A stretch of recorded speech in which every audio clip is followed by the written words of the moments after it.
అక్క చెల్లెలు మాట్లాడుతుంటే నా కళ్ళలో నీళ్లు ఆగలేదు, నీళ్లు కారిపోయినాయి నాకు తెలియకుండా. నాకు అర్థమైతలేదు ఈ రేవంత్ రెడ్డిని రాతి గుండెనా ఇంకేమన్నా గుండెనా నాకైతే అర్థమైతలేదు. మీ బాధలు వింటుంటే మీ కన్నీళ్లు చూస్తుంటే రాతి గుండె కూడా కరిగిపోతుంది.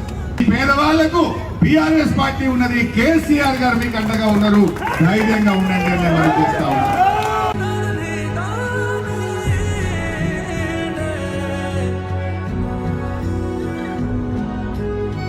ऑफिशियल मैप पైన మనం గీత గీసినాం, తెలంగాణ సెపరేట్ చేసాం. ఈడ ఎవరు సార్ గూగుల్ మ్యాప్ పైన గీత గీస్తాం, మనం గీసినాం పార్టీ పార్టీ అనుకుని గీసినాం, మనం